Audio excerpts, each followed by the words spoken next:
Frankenstein, Letter 4. To Mrs. Saville, England, August 5th. So strange an accident has happened to us that I cannot forbear recording it, although it is very probable that you will see me before these papers can come into your possession. Last Monday, July 31st, we were nearly surrounded by ice, which closed in the ship on all sides, scarcely leaving her the sea room in which she floated. Our situation was somewhat dangerous, especially as we were compassed round by a very thick fog. We accordingly lay to, hoping that some change would take place in the atmosphere and weather.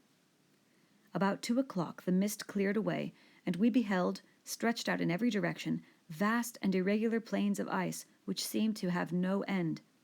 Some of my comrades groaned, and my own mind began to grow watchful with anxious thoughts, when a strange sight suddenly attracted our attention and diverted our solicitude from our own situation. We perceived a low carriage, fixed on a sledge and drawn by dogs, pass on towards the north, at the distance of half a mile. A being which had the shape of a man, but apparently of gigantic stature, sat in the sledge and guided the dogs. We watched the rapid progress of the traveler with our telescopes until he was lost among the distant inequalities of the ice. This appearance excited our unqualified wonder. We were, as we believed, many hundred miles from any land, but this apparition seemed to denote that it was not, in reality, so distant as we had supposed. Shut in, however, by ice, it was impossible to follow his track, which we had observed with the greatest attention. About 2 hours after this occurrence, we heard the ground sea, and before night the ice broke and freed our ship. We, however, lay to until the morning, fearing to encounter in the dark those large loose masses which float about after the breaking up of the ice. I profited of this time to rest for a few hours. In the morning, however, as soon as it was light, I went upon deck and found all the sailors busy on one side of the vessel, apparently talking to someone in the sea. It was, in fact, a sledge like that we had seen before, which had drifted towards us in the night on a large fragment of ice. Only one dog remained alive, but there was a human being within it, whom the sailors were persuading to enter the vessel. He was not, as the other travelers seemed to be, a savage inhabitant of some undiscovered island, but a European. When I appeared on deck, the master said, "Here is our captain, and he will not allow you to perish on the open sea." On perceiving me, the stranger addressed me in English, although with a foreign accent. "Before I come on board your vessel," said he, "will you have the kindness to inform me whither you are bound?" You may conceive my astonishment on hearing such a question addressed to me from a man on the brink of destruction, and to whom I should have supposed that my vessel would have been a resource which he would not have exchanged for the most precious wealth the earth can afford. I replied, however, that we were on a voyage of discovery towards the northern pole. Upon hearing this, he appeared satisfied and consented to come on board. Good God!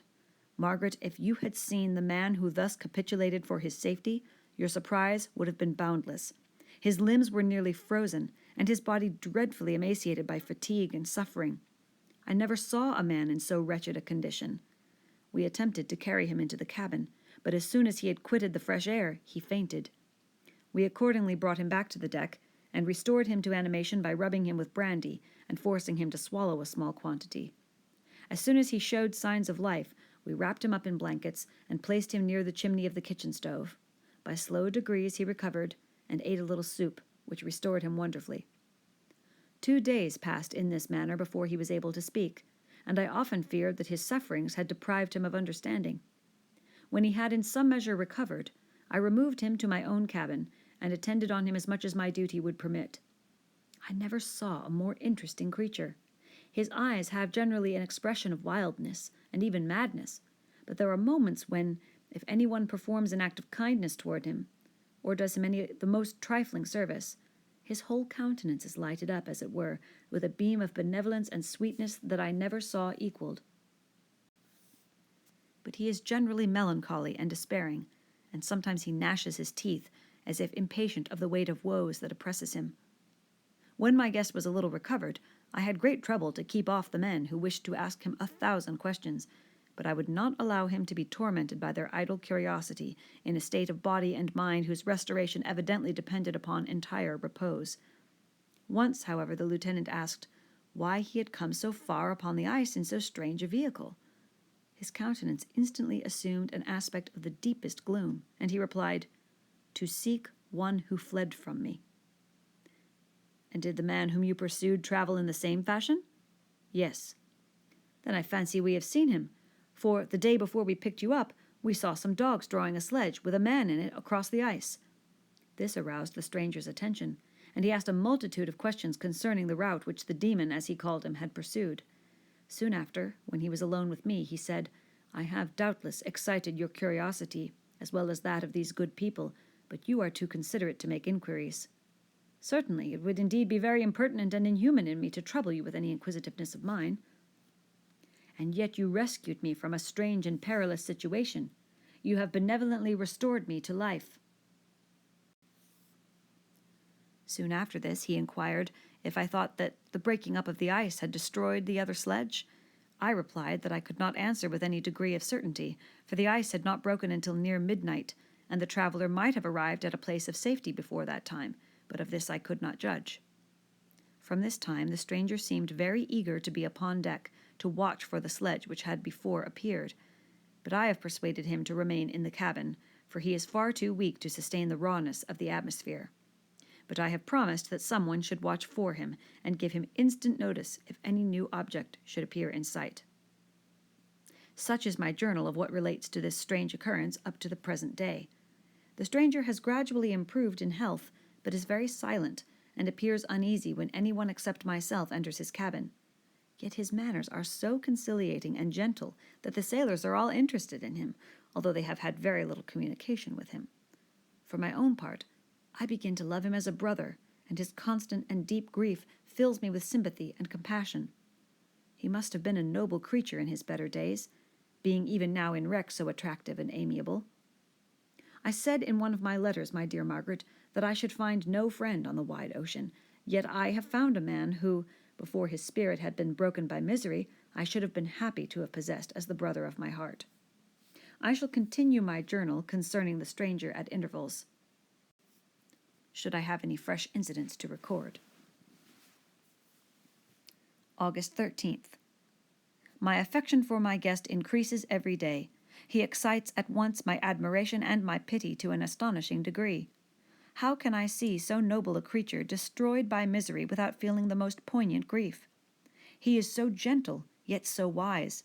His mind is so cultivated, and when he speaks, although his words are culled with the choicest art, yet they flow with rapidity and unparalleled eloquence.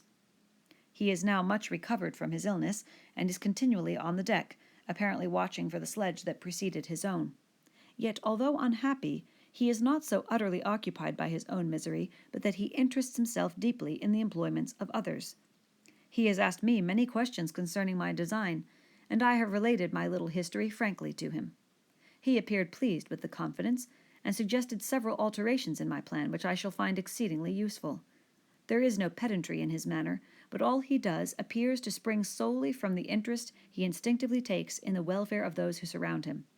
He is often overcome by gloom, and then he sits by himself and tries to overcome all that is sullen or unsocial in his humor.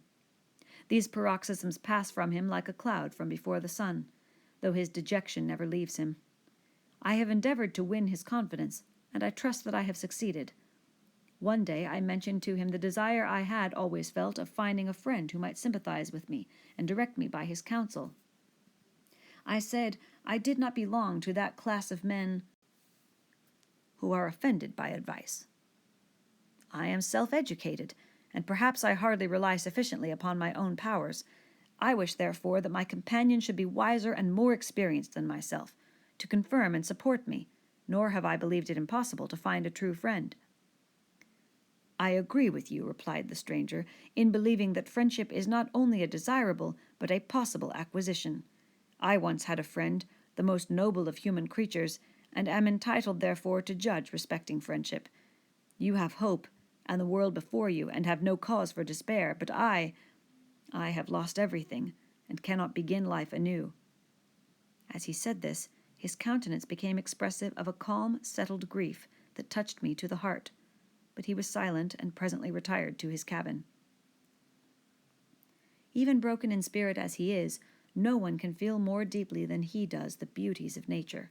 The starry sky, the sea, and every sight afforded by these wonderful regions seems still to have the power of elevating his soul from earth. Such a man has a double existence. He may suffer misery and be overwhelmed by disappointments, yet when he has retired into himself, he will be like a celestial spirit that has a halo around him, within whose circle no grief or folly ventures. Will you laugh at the enthusiasm I express concerning this divine wanderer? If you do, you must have certainly lost that simplicity which was once your characteristic charm. Yet, if you will, smile at the warmth of my expressions, while I find every day new causes for repeating them. August 19th. Yesterday the stranger said to me, "You may easily perceive, Captain Walton, that I have suffered great and unparalleled misfortunes. I had determined once that the memory of these evils should die with me, but you have won me to alter my determination. You seek for knowledge and wisdom as I once did, and I ardently hope that the gratification of your wishes may not be a serpent to sting you, as mine has been.